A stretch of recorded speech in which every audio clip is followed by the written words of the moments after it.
Bueno, felicidades por las presentaciones, ¿no? Muy interesantes todas. Me llamó mucho la atención la del acueducto de Monterrey y me hizo un poco reflexionar sobre realmente la importancia de los datos versus también las cuestiones sociales. Los que más, yo seguí el caso del acueducto y el acueducto, más allá de una toma de decisiones balanceada, tuvo un break político, ¿no?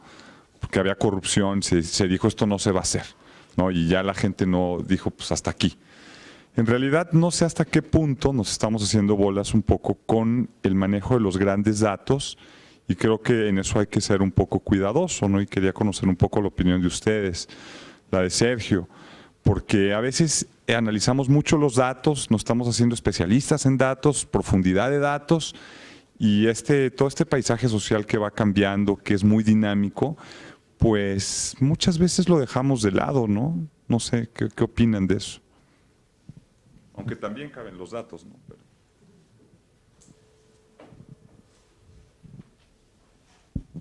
Yo creo que es una pregunta muy buena, yo coincido contigo, es decir, yo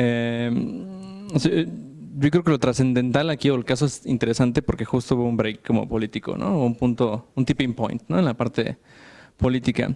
En lo que no estaría de acuerdo es, la verdad es que estas situaciones son muy poco estructuradas, ¿no?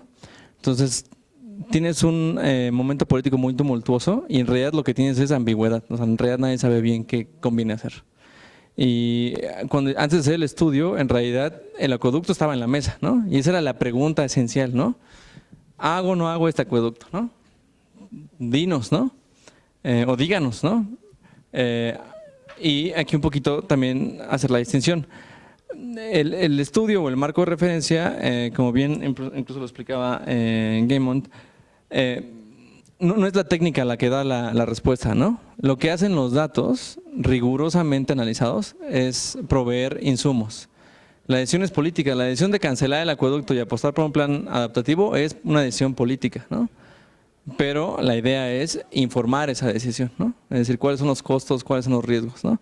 Lo que yo te puedo decir de haber aplicado este marco de referencia en varias ocasiones, en diferentes ambientes, lo que yo te puedo decir es que en cierta medida el modelo o el experimento empieza a funcionar como un mediador, ¿no? Como les ponía al principio de la presentación, ¿no? Nosotros tenemos una visión tribal de la ciencia, ¿no? Es decir, sin ningún mediador, independientemente de lo que sea la ley de la gravedad, o sea, es tan grave lo que estamos viviendo que la ley de la gravedad puede incluso ser percibida dependiendo de tu preferencia política, como es la ley de la evolución, ¿no?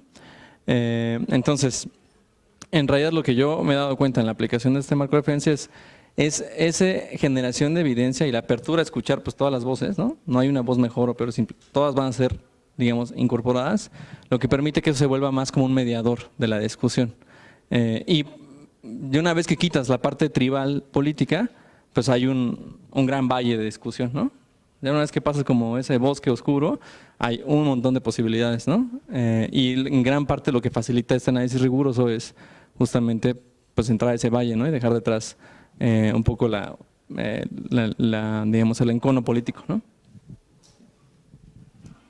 Sí, yo en una línea similar, yo creo que lo que sí necesitas es encuadrar realmente el problema clave, pues, o sea, la disputa política es precisamente en cuál es el problema. No en sentarte en una mesa que alguien define en qué vas a platicar, porque entonces pues ya lo más importante está resuelto. Por eso se habla ahora de esta situación pospolítica, ¿no? Con todas las mesas de trabajo y todo eso, porque se erradique el conflicto y no viene que lo principal es decir, bueno, todos esos datos, ¿qué nos dicen de la manera que estamos enfrentando el problema? Y su relevancia, ¿no? Porque yo creo que muchas veces dicen, no, es que eso está sobrediagnosticado. Los diagnósticos es encontrar las posibilidades, no el recuento de datos, sino cuáles son las posibilidades que hacen sentido en la circunstancia en la que te mueves, dado los actores y las preocupaciones, ¿no? Entonces, ahí sí, yo creo que es muy importante enfoques diferentes para encontrar posibilidades diferentes. Y eso es donde está la cuestión de decir, bueno, si seguimos, por ejemplo, el caso de la Ciudad de México, seguimos diciendo que aquí no pasa nada y pasa todo, ¿cómo hacerle ver a la autoridad que está pasando todo? Y entonces ya, al menos que cambie eso. Y si tiene un problema de agua y está pasando en la zona en que es, entre otras, captadora de agua, bueno, pues cuando menos decir, oye, aquí está pasando algo. Y va el gobierno de la ciudad, de la zona metropolitana, y le reclama a los municipios del Estado de México que porque contaminan el aire y todo lo demás, y no toma en cuenta que bien, ya con una visión metropolitana, el sur de la Ciudad de México es cada vez un problema más grande, ¿no? Entonces, reformulas el problema al que te estás enfrentando y la manera de integrarlo, ¿no? La manera de enfrentarlo, perdón. Y entender que esto es muy diverso, porque yo decía al principio que hay un modelo de ciudad, yo creo que hay muchos modelos de ciudad. Eso y aquí sí diferiría, y es una cuestión de decir, hay tantas representaciones como grupos sociales podríamos, y cada quien la piensa la ciudad desde su circunstancia y desde su lugar. Entonces, eso cambia mucho. Si tú me dices, ¿qué pasa con esa gente? Si tú analizas ese comportamiento de expansión hacia el sur, es un modelo absolutamente racional. Tiene todo el sentido del mundo que lo sigan haciendo porque se hacen de un patrimonio y se hacen de una casa que de otra manera nunca lo podrían hacer en su contexto de vida. Entonces, si no aceptas eso y no entiendes que eso, pues vas a seguir poniendo líneas que no sirven para nada, ¿no? ¿Cuántas veces se ha cambiado el límite urbano en el Estado de México? Pues N veces, y se va a seguir cambiando las que sean necesarias. ¿Por qué? Porque ya de repente se quedó ahí atrás, ¿no? Entonces yo creo que es una cuestión de cómo abordamos el problema, y a veces es un agente externo, en este caso, no sé si era la RAND o era el TEC de Monterrey, que de repente dice, mira, hay otra manera de decidir, vamos viendo qué es lo que está en juego realmente, y no si es el acueducto o la presa, sino pues vas abriendo posibilidades, ¿no? Entonces yo creo que sí es importante tener no necesariamente los datos en sí mismos, sino el mínimo de soporte que te permitan vislumbrar nuevas posibilidades, ¿no? Yo diría que eso es lo que está en juego realmente en los abordajes.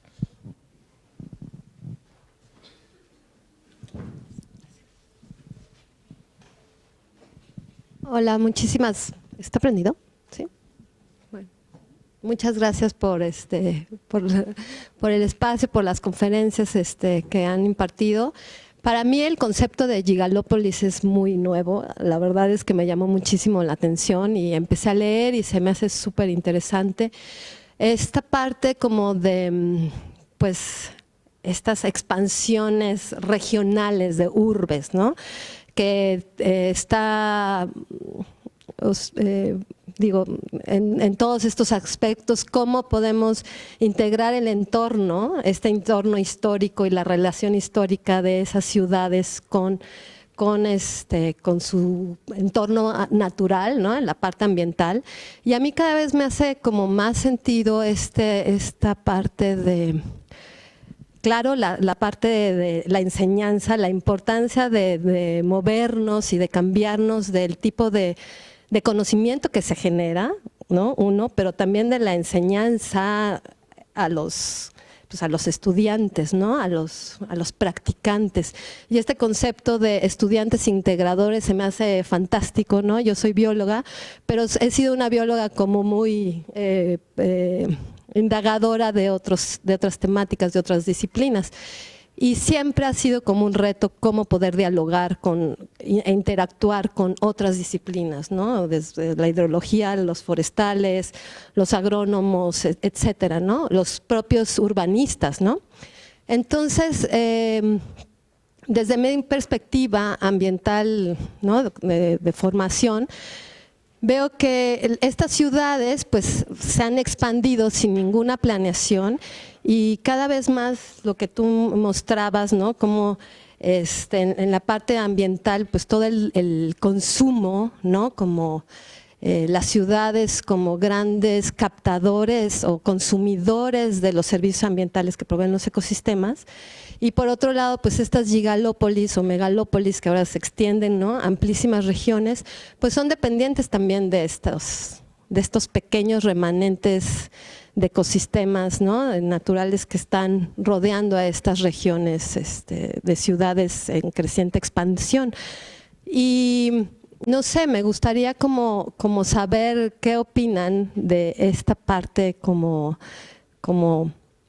poder mirar a la parte ambiental, ¿no? Y darnos cuenta que, pues sí, estas ciudades realmente dependemos de lo que sucede en esas zonas, ¿no? El doctor menciona que es muy obvio la expansión hacia el sur, pero también es muy obvio que esos ecosistemas se están deteriorando y no nada más abastecen a la propia Ciudad de México, sino también a la ciudad a muchas ciudades en Morelos.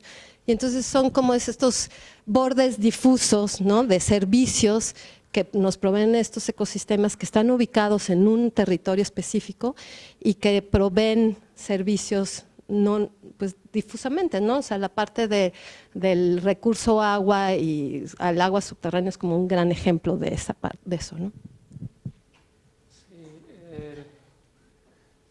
Quiero saber como su opinión sobre... Sí. La voy a enmarcar un poco. Nada más, pero si no te gusta, me dices que no y no hay problema. Uno es me pareció que veía detrás un modelo mental de un tipo de ciudad en todo lo que manifestaste. En el imaginario de esa Gigalópolis hay elementos escondidos. ¿Qué era lo que mencionaba Gaimon? ¿Qué es lo que traemos dentro de la cabeza atrás y las suposiciones que tenemos adentro? Y entonces aquí se abren dos cuestiones importantes y lo dejaría. ¿Cómo debería ser la planeación de las Gigalópolis? Incluyendo estos espacios del ambiente, vamos a dividirlo, no natural o no natural, sino construido y no construido, ¿no? Las zonas no construidas son lo que llamaríamos suelo de conservación, bosque, lo que sea, en términos generales. Pero la situación, para enmarcarlo, y a ver, para que cada uno dé su opinión, si no te gusta, me callo y digamos, ¿no? Va a ser en esto, porque tenemos tres casos aquí, de la planeación en París, la planeación de la Ciudad de México, que la conocemos bien, o la falta de planeación, y la planeación de Phoenix. Y la pregunta que yo pondría en este contexto para la Gigalópolis y cómo abarcamos estos espacios naturales es, y voy a ser provocador, ¿resulta una ciudad mejor con la carencia de planeación como la Ciudad de México o con la planeación de Phoenix? The translation is, which is better? Planning like for the future Gigalópolis and embedding within that niche production of the megalopolis the natural systems, the forest, or the non-built environments. So which is better for that? ¿Sí te gustó o no? Que le marqué para la opinión. ¿Le sigo? Bueno, perdón. Which is better? Planning like Phoenix or lack of planning like in Mexico City? Just an opinion of each one. Perdón. Mira, tomamos el caso. En estos momentos hay unas predicciones que la ciudad de Lagos, la capital de Nigeria, al final de este siglo va a tener 56 millones de habitantes. Es casi imposible imaginar qué es una ciudad de 56 millones de habitantes. Pero también de igual manera yo me acuerdo cuando era imposible imaginarse que México tenía el tamaño. Hay que recordarse que cuando se habla del crecimiento de la población urbana, que se va a estar dando en las siguientes décadas, la gran mayoría de esa población urbana va a ser una población que va a vivir en asentamientos informales, en barrios pobres, donde va a haber una necesidad urgentísima de infraestructura. En sitios en África, en grandes partes de Asia, donde la capacidad de planificación está simplemente abrumada. Pero lo curioso, y yo lo ato a la pregunta de los datos, a veces es importante entender que los datos se obtienen en respuesta a ciertas preguntas. ¿Qué preguntas se hacen y qué preguntas no se hacen? En muchas de las ciudades del mundo en desarrollo, si tú le preguntas a los alcaldes hoy, en Mumbai, ¿cuántos residentes viven ahora en los barrios informales de Mumbai. Y el alcalde te da una respuesta absurda. Yo le dije, pero señor, vamos a la ventana. En muchas partes del mundo, los censos poblacionales deliberadamente no cuentan a las poblaciones en los barrios informales. Entonces, por una parte, a veces nos sentimos que estamos abrumados de datos y algunas veces nos faltan los datos más elementales. Yo diría que una cosa que sí tenemos que reconceptualizar en Phoenix, en México, en Lagos, es que la idea de que la planificación urbana va a ser, bueno, tenemos 3 o 4 graduados de escuelas de planificación, que son importantísimos, que van a estar en una oficina, que van a tener todos unos datos, que van a trazar líneas, que van a ir por ahí poniendo letreros. Es que yo digo que eso nunca ha funcionado y no funciona mucho menos ahora. Y yo creo que es importantísimo involucrar para la obtención de datos viables y para la planificación urbana a esas mismas comunidades. A esas mismas comunidades. Yo no puedo dar la respuesta a cómo se va a traer alcantarillados a los barrios pobres en Mumbai.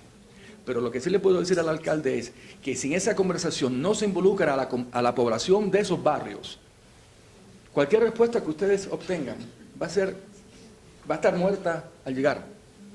Entonces, yo diría que parte de esa reconceptualización en todas partes, y aún en Phoenix, donde, ojo, hay pobreza, es involucrar a esa población desde el principio en la formulación del problema, ¿no? Porque si la planificación es un esfuerzo en resolver problemas, ¿quién define el problema? O sea, ¿cuál es el problema? Yo te puedo decir que muchos barrios pobres de Phoenix, si tú haces una reunión y le preguntas a la población, en barrios donde la mayoría de la población son migrantes mexicanos, y les preguntas, ¿cuál es el problema?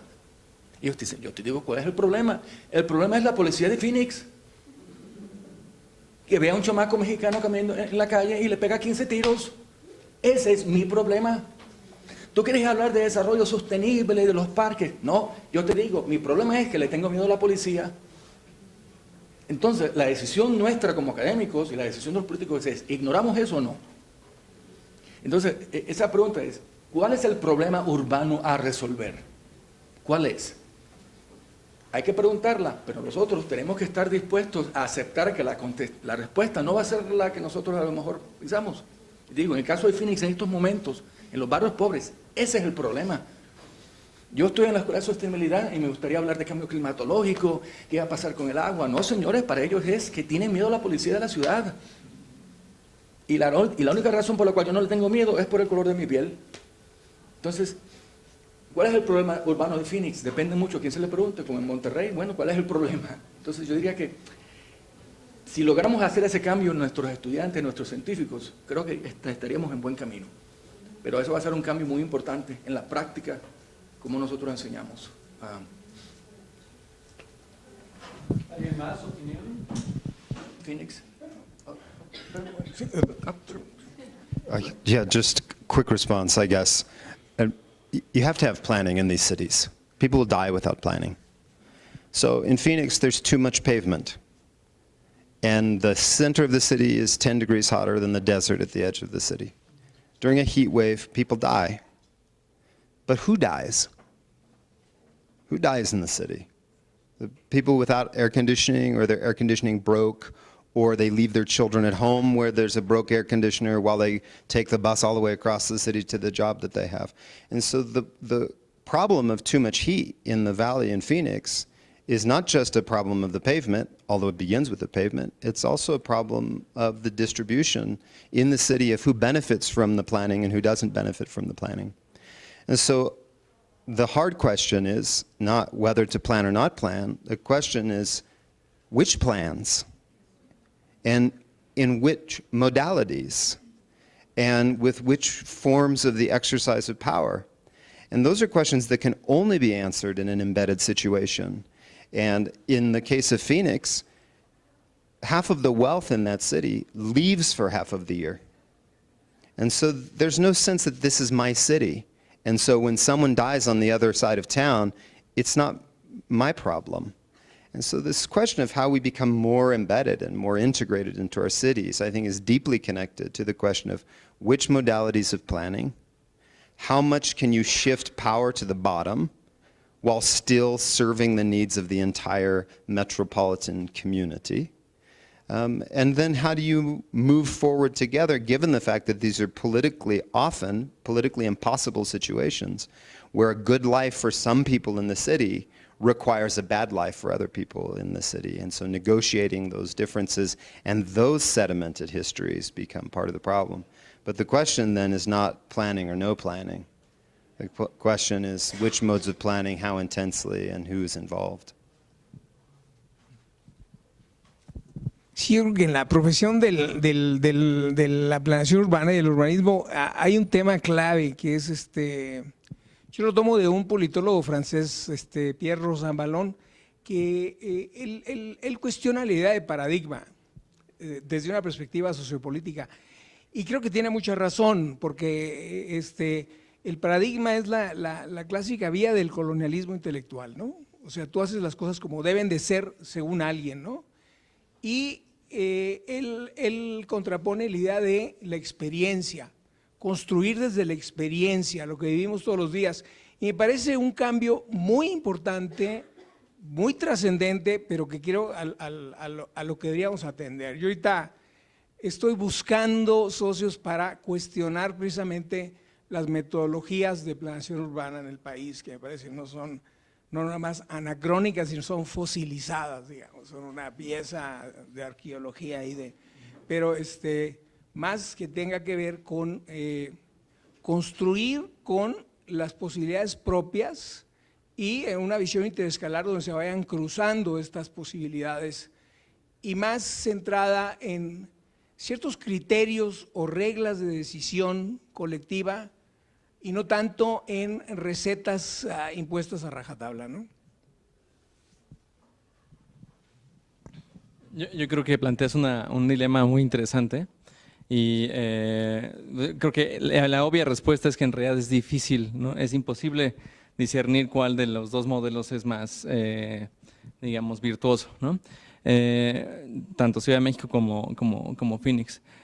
Yo creo que en realidad la pregunta es muy interesante y muy relevante porque si tú ves una ciudad como varias capas, ¿no? Transporte, agua, equidad, seguridad. Creo que en realidad en cada una de esas capas te puedes plantear el mismo dilema, ¿no? Que digamos, refraseando te diría es, ¿lo hacemos de manera centralizada o de manera descentralizada, ¿no? Que la traza de las calles la defina el servidor público o que se vaya definiendo en función de pues como los diferentes agentes vayan encontrando la mejor manera más cómoda de coexistir. Y yo creo que eso verdaderamente es un dilema, ¿no? Creo que la Ciudad de México te plantea un ejemplo que si tú dejas completa libertad, pues evidentemente se crea una maraja de problemas. Y el ejemplo de Phoenix es muy interesante porque también te demuestra que pues si tú básicamente a rajatabla pones una cuadrícula, ¿no? En un lugar sin ninguna consideración local, pues tiene también sus consecuencias. Y es dilema porque tenemos que decidir en cuál polo nos encontramos, ¿no? Ahora bien, la ciudad plantea esos dilemas día con día, ¿no?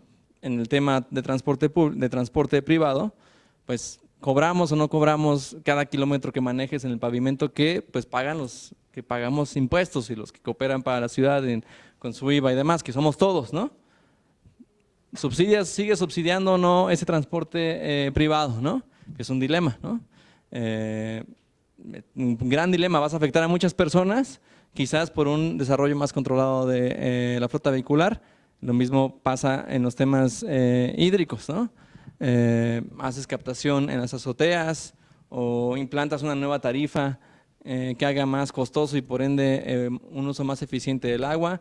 Y el mismo dilema en la mesa, ¿no? ¿Cuántas personas vas a impactar? Y yo sí creo fervientemente que es imposible discernir cómo resolver esos dilemas si no hay un esfuerzo de planificación y si no hay un estudio riguroso en la evaluación empírica de las opciones.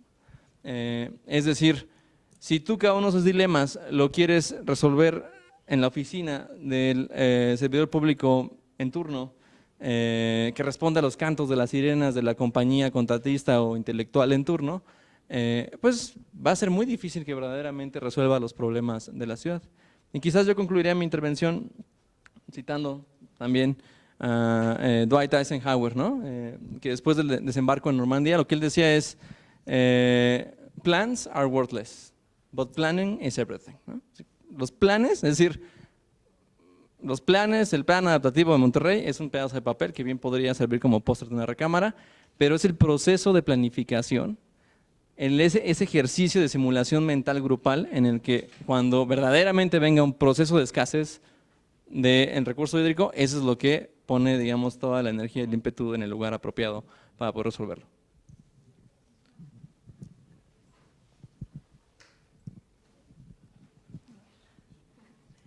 Hola, yo vengo de la zona Cuautepec, que manejaba Cuautepec, vengo de ahí, de esa zona, exactamente, nos tocó por obra del cielo ser parte de la Ciudad de México, que si hubiéramos sido, seguido siendo, porque éramos parte al principio del Estado de México y hubo problemas terribles. Afortunadamente pasamos a ser parte de la Ciudad de México y se comenzaron a mejorar ciertas cosas, ¿no? Entonces, yo creo que sí, para lo que es urbanizar o planificar, se tiene que tomar en cuenta que se hace para humanos, completamente para sus necesidades, tanto de crecimiento, diversión y desarrollo. Particularmente en esa zona, la mayor educación que tienes es hasta educación secundaria. A partir del 2000, 2002, con Andrés Manuel, entró lo que es el Instituto de Educación Media Superior y lo que es la Autónoma de la Ciudad de México. Pero básicamente la problemática ahí, vivimos felices y tranquilos en Cuautepec. La mayor parte se vive en el comercio, porque estamos tan cerrados y las vías de salida son tan difíciles, son tan difíciles que lo único que nos quedó es vendernos entre nosotros y comercializarnos entre nosotros. Pero hasta hace poco había muy pocas áreas de diversión, parques, jardines, donde pudieran salir a jugar los niños, porque creció muy rápido y sin orden. Tan es así que hay ojos de agua, nacen ríos y desgraciadamente todo se va al drenaje.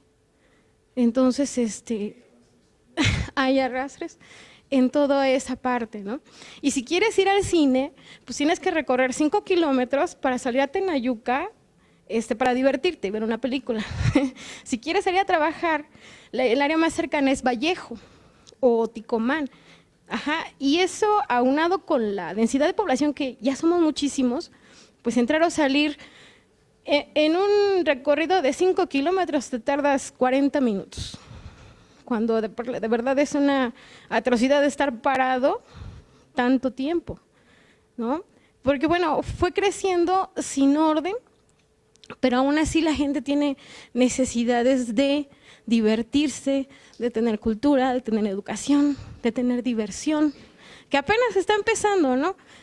Con estos nuevos gobiernos desde que fue Andrés Manuel, Marcelo Ebrard, porque con Mancera se nos dificultó mucho. Hay que ver también las aperturas a los gobiernos, porque a veces les haces énfasis a eso, ¿no? Oye, aquí hace falta esto, la recolección de residuos, todo eso. Pero hay veces que los gobiernos no tienen las puertas tan abiertas, ¿no? Entonces, diseñar precisamente para que un ser humano pueda crecer, vivir, desarrollarse. Por ejemplo, Arizona, fácilmente puedes transitar de un lado a otro vehículo.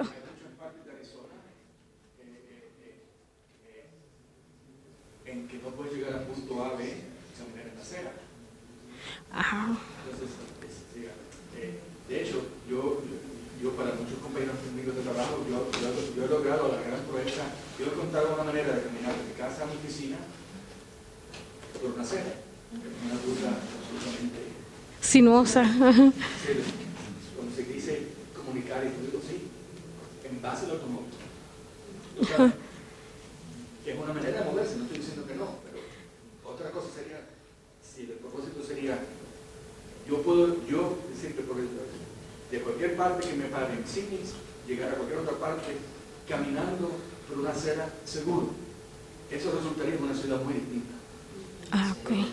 Lo que se planificó fue para llegar de punto A a punto B en automóvil. En automóvil. Bueno, sería toda mi intervención. Pasamos a 2 preguntas más y luego ya les dirigimos la palabra. Buenas tardes, muchas gracias. Yo tengo 2 preguntas. Una va a ser dirigida al doctor Edmundo y a la otra para el doctor José. Bueno, la primera tiene que ver con una duda necesariamente metodológica respecto al marco de toma de decisiones robusto.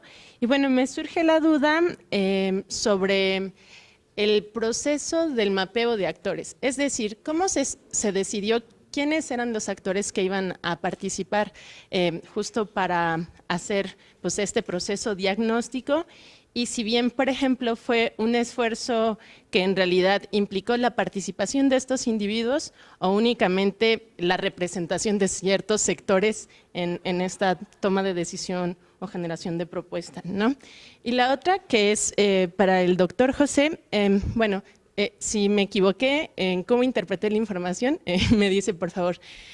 Bueno, entiendo de que en esta agencia, la agencia a la cual financia ciertos proyectos, les restringe a ustedes el hecho de generar ciertas críticas, etcétera, respecto a la política de Estado, ¿no? Entonces, bien, si entiendo, la propuesta que se quiere hacer respecto a la formación de nuevos investigadores, de nuevos científicos, apela a una cosa que dista de eso, es decir, que se pueda generar un diálogo directo e influir o bueno, colaborar con los tomadores de decisiones. Entonces digo, ¿cómo se lidia, no, con esa, pues no sé, diatriba, ¿no? En la cual se encuentran, por ejemplo, en este ejercicio de proponer un doctorado donde se formen a investigadores en una ciencia distinta, cuando actualmente se está moviendo, ¿no? En una dinámica que parece al revés, a menos que les den el permiso, ¿no? de que puedan emitir un juicio al respecto. Gracias. ¿Alguna otra pregunta? Muchas gracias. Pues yo soy Clarice Hernández, desde hace un año soy ambientalista y es una pregunta similar relacionada a esto, pero más que nada me llamó mucho la atención mi página @clarisinbasura se encarga más que nada de hacer ver a las personas que de verdad podemos dejar de generar basura o dejar de generar tanta basura, ¿no? El mexicano promedio al día hace 1 kilogramo de basura diario, pero me he estado interesando más en estos temas de planeación urbana y sostenible sobre todo. Entonces yo aquí mi pregunta sería como, tenemos grandes y pequeños actores. Nosotros como individuos o nosotros las acciones que tomamos como individuos afectan en la minoría a los resultados grandes, como decían, que sería la toma de decisiones de los actores grandes como el gobierno, las instituciones públicas o privadas, las organizaciones no gubernamentales o sea, estos sectores que son muchísimos más grandes. Entonces mi duda es de yo cómo les puedo compartir a las personas o las personas cómo pueden hacer, cómo podemos hacer o cómo podemos intervenir en el desarrollo o planeación de esta de campo urbano sostenible, pero con nuestras pequeñas acciones. Sí, en verdad podemos hacer algo, solamente es cuestión de los grandes actores. Esa es como mi duda. Gracias.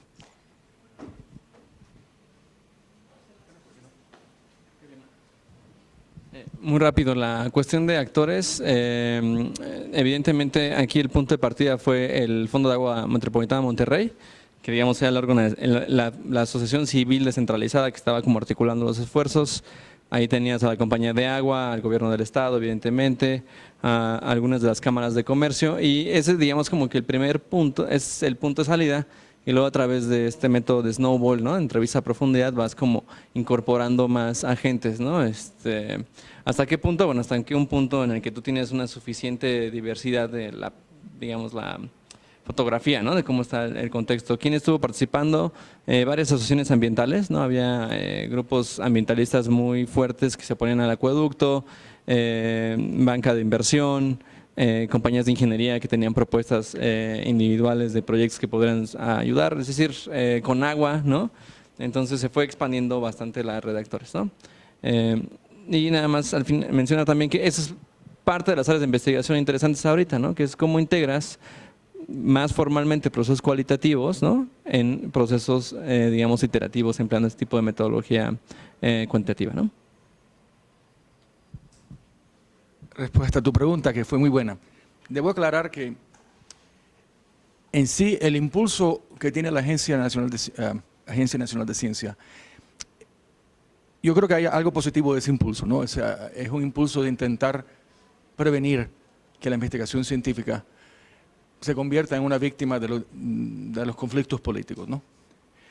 Pero lo cierto es que a través de los años simplemente no ha habido una práctica, no ha habido una experiencia de cómo los proyectos o la ciencia que financia la agencia, que es la fuente más importante, o sea, debo aclarar, es importantísimo lo que decide o no decide hacer la agencia. Proyectos o investigaciones que se acerquen mucho a cuestiones políticas o de formulación de políticas públicas. Entonces, por ejemplo, este pasado junio fue la primera vez, en estos momentos ahora en Estados Unidos, muchas, no todas, pero muchas de los gobiernos municipales, sobre todo las grandes ciudades, tienen ya lo que se llama una oficina de sostenibilidad. Y tienen un funcionario que ese es su título, Head of Sustainability Practice. Entonces, en junio, la agencia convocó una reunión de funcionarios de estas oficinas de sostenibilidad de los gobiernos municipales a que vinieran a la agencia, que tiene sede en Washington. Y esa reunión fue, bueno, cuando yo me enteré que iba a ser esa reunión, yo dije, wow, esta gente tiene ganas de provocar, o sea, porque que vengan funcionarios municipales a la sede de la agencia, se reunieron a discutir la pregunta que le hacía la agencia, y ustedes, funcionarios, no profesores, no académicos, no investigadores, no postdocs, no, ustedes, ¿qué creen que nosotros debemos financiar respecto a investigación de ciudades? Y se puede decir que una reunión similar a esa no ha ocurrido por lo menos en la memoria reciente, ¿no? Entonces, para mí eso es un ejemplo de la agencia está, bueno, intentando, bueno, y se produjo un informe, bueno. Entonces, la respuesta más inmediata es, en estos momentos no sabemos cómo la agencia va a responder, pero hay un entendimiento de que sí, una parte esencial de forjar esa nueva ciencia de la sostenibilidad, que hay que enfatizar, es una ciencia. Los estudiantes van a tener que saber cálculo. No es un doctorado en poesía, no. Pero que parte de su entrenamiento es reunirse con ciudadanos, preguntarle a los ciudadanos, tomarlos en serio. ¿Qué es esta coproducción? ¿Cómo lo vamos a hacer en la práctica pedagógica? No lo sabemos. ¿Cómo lo va a hacer la agencia en la práctica, digamos, si lo van a financiar o no?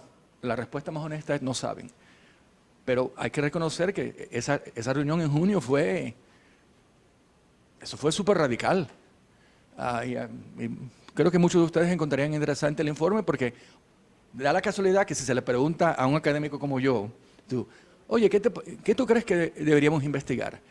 Y si le haces la misma pregunta a funcionarios municipales, sorpresa, sorpresa, las respuestas no son las mismas. Tampoco son súper diferentes, pero no son las mismas. Entonces la cosa es cómo se navega ese espacio entre lo que yo respondería y lo que responde el jefe, la persona encargada de sostenibilidad en la ciudad de San Diego. Entonces, a ver en 5 años, o 10, a lo mejor 10. No lo vamos a resolver en 1, ¿no? Cuando se hace el ejemplo, el gobierno mexicano se mueve despacio, digo yo, bueno, no saben entonces de cómo se mueve la Agencia Nacional de Ciencia de los Estados Unidos, ¿no? Que toma decisiones cada 25 años, pero bueno, vamos a ver. Tu pregunta a mí me parece urgentísima. Esa es una de las preguntas más importantes que yo creo que estamos ahora nosotros, mis colegas en la Escuela de Sostenibilidad, porque no sé la experiencia en México, ¿no? Pero en Estados Unidos, los que trabajamos en el tema de la sostenibilidad, nosotros no entendemos, nos sentimos totalmente en shock en cómo este gran fallo de comunicación.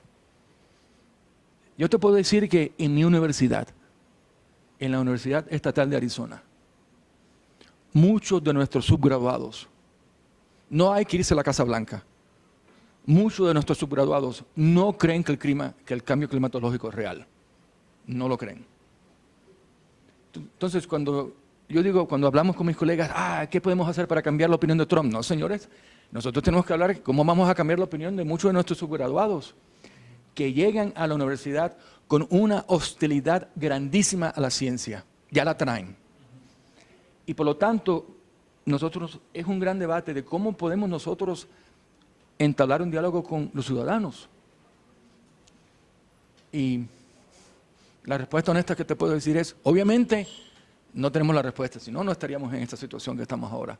Pero esa respuesta me parece esencial. Yo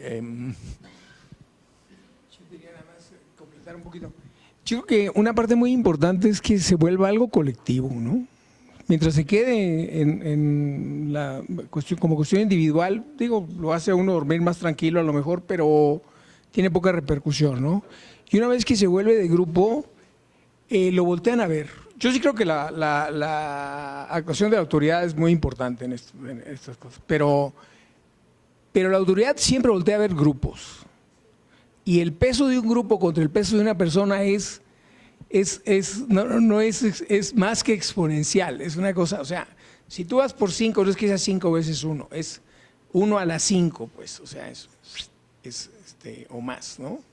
Entonces, yo creo que la idea es lograr algún tipo de colectivo sobre un tema muy relevante en la comunidad, en esta materia, y que pueda presentarse como grupo ante la autoridad. Yo creo que desde mi experiencia, esa es una vía posible. Y debo decir, yo también todavía tengo mucha confianza, esperanza en el peso de la realidad. Te voy a dar el ejemplo de 2 comunidades que estarían en tu diagrama en superior, porque jugamos el caso de Arizona, que se considera una población mayormente republicana y bastante conservadora. Pero un hecho real es que los últimos 6 años las temperaturas promedias en el verano han aumentado. Y que las predicciones ¿se acuerdan que yo mencioné este informe que se publicó en noviembre del gobierno federal? Ese informe tiene un capítulo sobre Phoenix.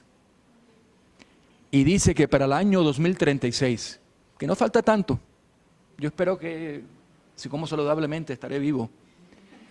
Según ese informe, la opinión consensual de los científicos es que para el año 2036 las temperaturas en el verano en Phoenix van a hacer de Phoenix un lugar, cita, peligroso para vivir. No incómodo, no muy caliente, no, peligroso. Y en Phoenix ahora, a pesar de que el aparato político está dominado por el Partido Republicano, el gobernador republicano habla de ¿qué vamos a hacer en Arizona si esto es realidad? Si este calor sigue aumentando, ¿qué vamos a hacer? Él a lo mejor no te va a entrar en un debate, el debate, pero el gobernador republicano de Arizona está muy preocupado de que, bueno, si este sitio va a ser peligroso para vivir en el verano, ¿qué implica eso? Que nos mudamos, que yo no voy a ser gobernador, que nos mudamos todos a la Ciudad de México, o sea, debemos ser migrantes al revés. Cógete el caso de la Florida, otro estado que políticamente muchos los caracterizarían como republicano. El alcalde de Miami es republicano. El alcalde de Miami te habla de que para él el reto principal de la Ciudad de México ahora es cómo va a responder al cambio climatológico ahora. Porque hay un fenómeno de que históricamente Miami, que está construido bajo nivel del mar, históricamente 3 o 4 veces al año había ciertas mareas altas que implicaban que por 2 o 3 días la ciudad estaba un poquito inundada, pero lo suficiente de que las alcantarillas no funcionaban, ¿no? Entonces, si tú vivías en Miami, ese era uno de los precios a pagar. 2 o 3 veces al año vas a tener que caminar con botas de goma y te vas a tener que tapar la nariz. Pero eran 2 o 3 veces al año y los episodios duraban 2 días. Las predicciones ahora es que esos fenómenos van a ser mucho más comunes y mucho más duraderos. Entonces el alcalde me está preguntando, ¿y qué vamos a hacer nosotros, señores? Porque si esto va a ser mucho más incómodo. Entonces, la realidad es que en Estados Unidos hay muchas comunidades que se podrían caracterizar de cierta manera políticamente, que ya están hablando de qué vamos a hacer ahora. Eso nos da cierto espacio para, bueno, ok, vamos a, si vamos a reconceptualizar Miami, bueno, vamos a hablar de cómo hacerlo. Hay ciertos espacios, porque la realidad es bien chocante. Si tienes que caminar en 2 o 3 pulgadas de agua que huele muy mal, porque yo tengo un hermano que vive en Miami, y yo he estado en Miami cuando hubo una de esas inundaciones, y la verdad que la ciudad es, bueno, imagínate vivir en una ciudad donde la ciudad te huele como a un baño en una estación de tren. A ver. Do you want to comment? What about your perspective about why are we not reaching citizens more effectively? This is what she asked. Una pregunta general antes de despedirnos. Si se imaginaron la ciudad en algo cambió la serie de presentaciones sobre lo que habían imaginado al principio, ¿o no? 8, más o menos. ¿Cómo lo categorizaría su percepción? ¿Qué les dio esta conversación?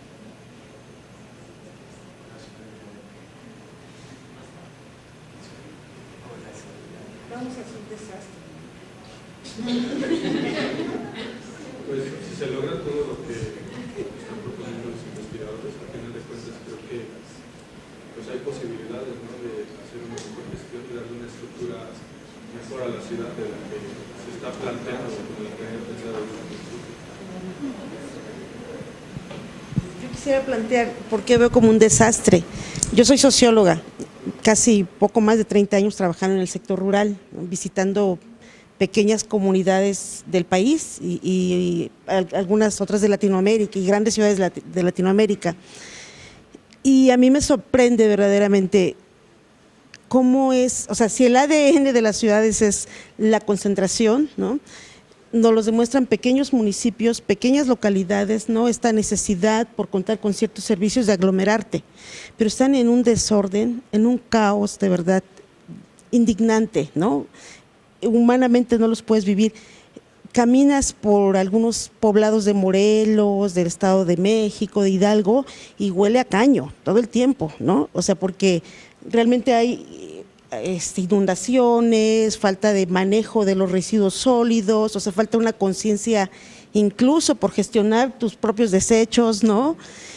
Y ahora justo con lo del sismo, entramos una fase con una fundación de apoyar en algunos procesos de resiliencia, ¿no? O sea, con ese enfoque, ¿no? Pero vemos las comunidades, o sea, yo aquí en Morelos conozco una hermosa comunidad de hace 30 años, Xocotla, una comunidad indígena, con asambleas, con una estructura participativa, productora de cacahuate, un proceso organizativo bien bonito, histórico, y que recupera su historia de origen étnico. Tienen un desorden, un caos, o sea, falta de planeación total, escuchas motos por todos lados del pueblo, no hay calles como bonitas, deja de trazadas o no, que te lleven de manera lineal a un lado, no, son un desorden. Entonces, siento yo que hacia eso vamos en México, o sea, no hay una planeación urbana, ni un deseo de verdad en política pública por cambiar esto, ¿no? O sea, yo pensaba esto de que movemos a todos para poner alcantarillado, movemos a todos para recuperar el bosque, recuperar el monte, recuperar los ríos, ¿no? Esos canales preciosos de la Ciudad de México que había conexión y todavía existe canal nacional y hay una disputa por recuperarlo, ¿no? Aquí los viveros, ¿no? O sea, dices, híjole, ¿cómo nos movemos todos? ¿Cómo tenemos esta disposición real, ¿no? Más allá de los datos y con los modelos, que por supuesto que los aprecio, ¿no? Y tienen una razón de ser, pero falta algo más para mover. De verdad yo veo que vamos, o sea, el sismo lo demostró, lo volvió a mostrar para nuestra experiencia en México, ¿no? Y sí, sigo trabajando por el bien, pero... Bueno, y queremos aprovechar que aquí tenemos a un representante del movimiento Fridays for Future nos va a compartir un comunicado breve porque es muy relevante todo lo que estamos hablando con el esfuerzo que están haciendo. Bueno, gracias. ¿Sí se oye? Bueno, trataré de hacerlo breve. Participo como asesor externo del movimiento, del capítulo nacional Movimiento Fridays for Future México. O sea, este es el movimiento que encabeza Greta Thunberg a nivel internacional. El objetivo principal del movimiento es de cambio climático, sin embargo estamos la intención es ser un movimiento paraguas para absorber, para integrar, no absorber, para integrar a los demás movimientos de defensa del territorio y de protección del medio ambiente.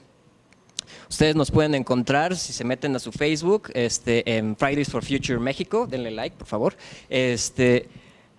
Y pues nosotros estamos tratando de integrar ya la tenemos integrada, pero necesitamos muchísimo más participación académica para poder actuar o pedir a los gobiernos locales, estatales, el federal, la actuación, pero basada en ciencia, ¿no? Uno de los principios de ese movimiento es la actuación basada en preceptos científicos, tratar de ser realistas, basados en la evidencia científica, y poder emitir respuestas para el cambio climático y para los demás movimientos medioambientales, no sé, plásticos, protección de especies en peligro de extinción, deforestación, etcétera, etcétera, que hasta donde podamos llegar, ¿no? O sea, si están interesados como en la acción, por favor, denle like, manden un inbox diciendo, bueno, que estuvieran en este seminario, que quisieran aportar sus conocimientos.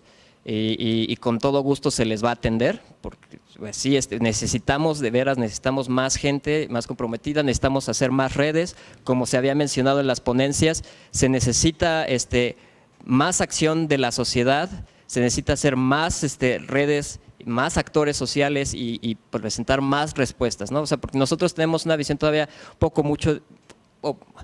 algo centrada en cuestión de biología, en cuestión de ingeniería, pero nos falta mucho más cuestión de urbanismo, de arquitectura, de energía. Entonces, sí agradeceríamos si ustedes pudieran, pues, mandarnos sus colaboraciones. Incluso tenemos un grupo donde si quieren compartir sus papers o demás, se comparten y los podemos, pues nosotros los revisamos. Y pues bueno, la otra cosa es, mañana en la Facultad de Ciencias Políticas y Sociales hay una conferencia sobre seguridad ambiental, por si a alguien le interesa, y igual hoy, mañana y pasado mañana, el Instituto de Investigaciones Sociales, hay otra, es la 9ª Convención Internacional de Cambio Climático que se hace aquí en la universidad, y les recomendaría que fueran. Fridays for Future sí va a participar a ella como componente al fin en la última conferencia del miércoles. Entonces, si están interesados, pues con mucho gusto, y pues por favor, Fridays for Future México en Facebook, búsquenlo ahorita, denle like y ahí estamos. Gracias. Gracias a todos. La paciencia.